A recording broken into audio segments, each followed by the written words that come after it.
खास हरियाणा देखने वाले सारे दर्शकों ने सोनू बाली की राम राम। हमारे साथ में मिस डॉक्टर अनिल हुड्डा हैं जो महिला रोग विशेषज्ञ हैं और आयुर्वेद के थ्रू ही इलाज करें हैं महिलाओं तक जुड़ी हुई समस्या, चाहे वो किसी प्रकार का बांझपन की समस्या है या फिर और तरह के रोग हैं, उन सारे के बारे में आप जानकारी लेवाएंगे। और सबसे मेन मोटिव अपना बात करने का एक है कि जो अपना गांव देहात में जिस प्रकार की भ्रांतियां फैलाई गई हैं और जिस मुद्दे को लेकर ना महिलाओं को ट्रीट किया जावा है, उनको थोड़ा सा प्रताड़ना का सामना करना पड़ा है कि वाकई में उन चीज़ों के लिए वो खुद जिम्मेदार हैं या और कोई जिम्मेदार है। उन सारी बातों पर आप चर्चा करांगे।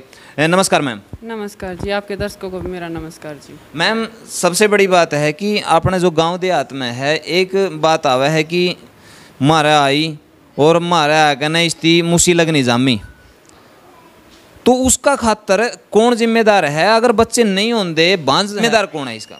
सर जिम्मेदार तो दोनों ही हैं। अगर लेडीज़ को बच्चे नहीं हो रहे तो जेंट्स में भी कमी हो सकती है। ये नहीं कि जेंट्स में ही कमी है। लेडीज़ को ताने क्यों देते हैं? अगर खुद उनके बेटे में ही कमी हो तो टेस्ट करवा के ही पता लग सकता है कि दोनों में कौन, जेंट्स में कमी है तो जेंट्स को ट्रीट करना पड़ेगा, अगर लेडीज़ में कमी है तो लेडीज़ को ट्रीट करना पड़ेगा। तो किस प्रकार की कमियां जेंट्स के अंदर पाई जावे हैं इस मामला को लेकर और किस प्रकार की कमियां महिला में पाई जावे? महिला में तो सर जैसे ट्यूब का ब्लॉकेज होना, मेंसेस टाइम पे नहीं आना, लिकोरिया प्रॉब्लम। जेंट्स में क्या है, या तो नील है शुक्राणु या काउंटिंग कम है, इसी एक्टिविटी कम है, इस तरह की कमियां मिले हैं सर लेडीज़ में या जेंट्स में। आप क्लिनिक चला रहे हो और काफ़ी समय आपने रोहतक में भी सेवाएं दी हैं और अब पानीपत में दे रहे हो आप, तो किस तरह के क्रिटिकल केस आवे हैं कि क्या क्या सिचुएशन उनके अंदर पाई जावे हैं जिस तरह बांझपन की समस्या तो उनकी गुजरना पड़ा है? सर बहुत सारे केसेस आते हैं, किसी को तो स्टार्टिंग से ही मेंसेस नहीं आ रहे, वो बांझपन भी आ रही हैं। किसी ने ऑपरेशन करवा रखा है, डॉक्टर ने ये बता दिया कि इसको गांठ है, रिसोली बनी हुई है, ऑपरेशन करना पड़ेगा, ऑपरेशन करवा लिया उन्होंने, ऐसी आ रही हैं। या फिर लेडीज़ तो ठीक हैं, जेंट्स में दिक्कत आ रही हैं, ऐसे बहुत सारे केसेस आ रहे हैं सर। एक बात और अपने जो गांव देहात में सबसे ज़्यादा पाई जावा है कि भाई सर ये छोरी होगी, मारा तो इसी बड़ी थी, मारा तो न्यू कोनी कि भाई एक छोरा भी जैम दिया, इसकी सारी छोरियां का कुंदड़ा ला दिया और उसका खातर ताने महिला को ही सहने पड़े हैं। क्या वाकई में महिला जिम्मेदार है इस चीज़ के लिए? महिला का कोई रोल नहीं होता सर, 1% भी नहीं होता, जेंट्स का ही रोल होता है। जेंट्स में XY दोनों पाई जाती हैं और लेडीज़ में क्या है, XX होता है। अगर XX मिल के लड़की होती है, अगर XY मिलता है तो लड़का होता है, उसमें लेडीज़ का कोई अहम भूमिका नहीं होती, जेंट्स की होती है। तो अपने जो गांव देहात में हैं ये जितनी भी हमारी दादी कहेंगे, ताई कहेंगे, इनका मन में एक फतूर बढ़िया हुआ है कि तारी बहू जुन सी आ रही है नहीं, जो छोरा नहीं जैम में है तो इसमें इसकी गलती है, हमारा तो इसी भेज दिया, आड़ा तो छोरियाँ का कुंदड़ा ला दिया, तो इसमें उनकी कोई गलती नहीं। अपना छोरा तय जाएगा कहो भाई कमी तेरा में है, यही बात है मैम। तो और किस तरह की बीमारियां महिलाओं में पाई जावे हैं जिसका यहाँ पर इलाज करो आप आयुर्वेद के थ्रू? सर देखो, कैंसर, हार्ट, लकवा, बहुत सारी ऐसी जेनेटिक बीमारी हैं जो कि हॉस्पिटल वाले ऑपरेशन करके जवाब दे देते हैं। कहीं ये मानो कि पेशेंट को बार बार रिसोली बन रही हैं, बार बार ऑपरेशन कर रहे हैं, लेकिन तब तक जड़ नहीं कटेगी, तब तक तो ऐसे ही ऑपरेशन होते रहेंगे और ऐसे ही रिसोलियाँ बनती रहेंगी। और एक ज़्यादातर कैंसर और शुगर को ये बोल देते हैं इंसुलिन लगेगी, ज़्यादा इंसुलिन ही लगवाते रहते हैं। लेकिन कैंसर भी इतनी और शुगर भी इतनी बड़ी बीमारी नहीं है कि लाइफ टाइम तक इनका ट्रीट चले। कैंसर की 3-4 स्टेजें बताई जावे हैं, तो किस स्टेज पे आकर न इलाज असंभव हो जाए और किस तक आपने इलाज करना चाहिए जिसमें आप पूर्णतः कैस का भी कवर हो जाएगा? सर देखो, आयुर्वेदा में तो कोई ऐसा इलाज नहीं है कि आयुर्वेद नहीं कर सके। लास्ट स्टेज तक भी कैंसर के पेशेंट ठीक हुए हैं सर, जो बिल्कुल स्ट्रेचर पे आए हैं और 15 दिन के बाद खुद चल के आते हैं। और जो ये कीमोथेरेपी है, रेडियोथेरेपी है, सिक्का है, फलाना है, दिगड़ा है, ये तो आयुर्वेद का हिस्सा नहीं है? नहीं सर, ये नहीं है, ये तो इनके खिलाफ है सर। अगर रेडियो थेरेपी कीमोथेरेपी लगवाते हैं तो उनको भी आयुर्वेद ठीक करता है। उनसे क्या है कि उनकी इतनी इम्यूनिटी पावर एकदम उज्ज्वलित करते हैं, उसके बाद पेशेंट इतना वीकनेस हो जाता है कि वो सक्षम नहीं होता खुद चलने में, खाने में, पीने में, अनकॉन्शियस हो जाता है बिल्कुल।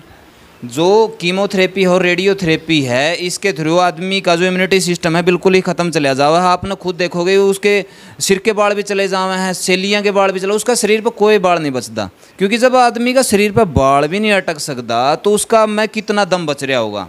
जब सारा का सारा इम्यूनिटी सिस्टम इतना ख़त्म हो जाए है कि वो रोग प्रतिरोधक क्षमता उसके अंदर बचती नहीं, तो ना तो फिर अपना इम्यूनिटी सिस्टम काम करता। कैंसर वाला भी शायद जी जीवाणु उसका उस टाइम पर मर भी जानता होगा, जब जीण ने खुद ने नहीं बारी तो उसकी कड़द बारी हो। हाँ जी, अगर आयुर्वेद ही एक ऐसा रास्ता खुला है कि हर तरह के पेशेंट ठीक होते हैं यहाँ।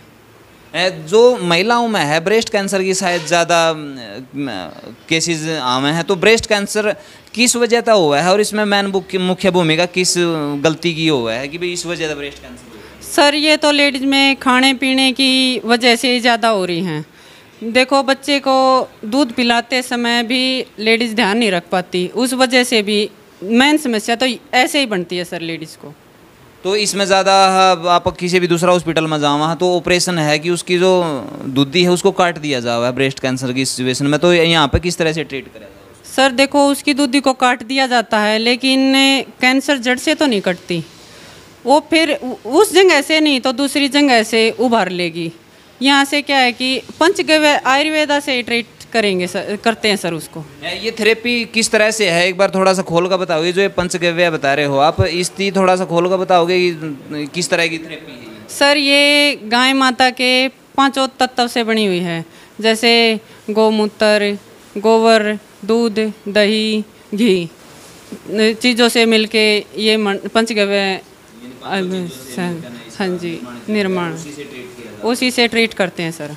तो कितने पेशेंट हैं जो इस मामला के जो रिकवर हुए हैं इस थेरेपी की वजह से?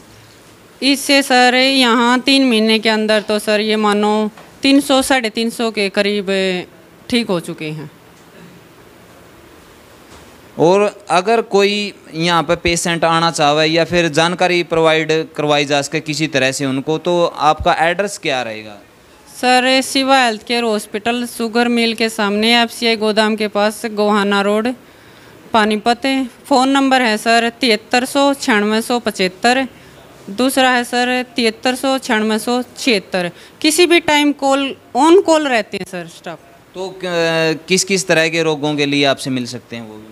जैसे सर बांझपन तो मैन है ही है सर, कैंसर, हार्ट, लकवा, बवासीर, खांसी, जुकाम, कब्ज, हर तरह के सामान्य रोगों का ट्रीट किया जाता है सर। बहुत सारे रोग का मैं आप अभी इस बवासीर में भी देखा है कि एकमात्र विकल्प ऑपरेशन ही निकाले हैं इसका, तो क्या इतना इम्पोर्टेंट है इसका बवासीर का भी? नहीं सर, ये तो कॉमन सी बीमारी है सर, ये ज़्यादा बीमारी नहीं कि इसे ऑपरेशन से ही ट्रीट करें, ये कोई ज़्यादा बीमारी नहीं है। लेकिन बहुत सारे हॉस्पिटलों में क्या है कि उसका एक ही सॉल्यूशन निकालते हैं कि ऑपरेशन होगा, लेकिन आयुर्वेदा में क्या है कि उसकी पेट खराब होने की वजह से ही कब्ज की दिक्कत है, उसकी दिनचर्या करेंगे पहले, ठीक है, भोजनचर्या करेंगे तब उसका नॉर्मल ही वो स्टेज तक आ सकता है। अपना जो शेड्यूल है आपने ख़राब कर लिया, किस टाइम खाना है वो अपना पता नहीं है, के खाना है वो पता नहीं है, उसके बाद में उसका पेट साफ़ नहीं होता, गैस की प्रॉब्लम हुआ है, फिर सवेरे बेचारा थी कुछ ज़्यादा ही धक्का करना पड़ा है, तो इस वजह से ये सारी की सारी जो बवासीर की प्रॉब्लम है, ये बवासीर कहें जी हुआ तो सबका है, लेकिन या किसी न किसी का उबर जे है, किसी का नहीं उबर जे। सर जिसको कब्ज रहती है, खाने पीने का जो ध्यान नहीं देते ना, उसको होती है ज़्यादातर। हम ये क्या है कि हम जो इलाज देते हैं पेशेंट को, इलाज करते हैं, उससे खाने की दिनचर्या बताएंगे, पहले कैसे खाना है, कैसे पीना है, भोजनचर्या, फिर दिनचर्या ट्रीट करेंगे उसको कि कैसे कैसे उसको उठना है, सोना है, खाना है, पीना है, सब। मैम तो आपने बहुत सारी बात जानने मिली हैं और अपने जो विचार हैं वो भी कमेंट बॉक्स में ज़रूर बताइए, और जो अगर आपकी रिश्तेदारी में किसी भी प्रकार की इस तरह की समस्या है तो आप संपर्क कर सको हो, ताकि आयुर्वेद के थ्रू उनका इलाज कराया जा सका और मिनिमम कॉस्ट में कराया जा सका। क्योंकि बाहर जाओगे तो आपने बहुत ज़्यादा खर्चा उठाना पड़ा है। अपना जो मध्यम वर्ग है और निम्न वर्ग है, इसके अंदर अफोर्ड नहीं कर सकते आप। तो मैम के द्वारा दी गई जानकारी आपने किसी इलाके में एक बार फिर कहूँ कि कमेंट बॉक्स में ज़रूर बताइए और वीडियो ने ज़्यादा से ज़्यादा शेयर कर दियो। मिला नेक्स्ट वीडियो में, तब तक के लिए सारे भाइयों ने जय हिंद, वंदे मातरम, जय जवान जय किसान।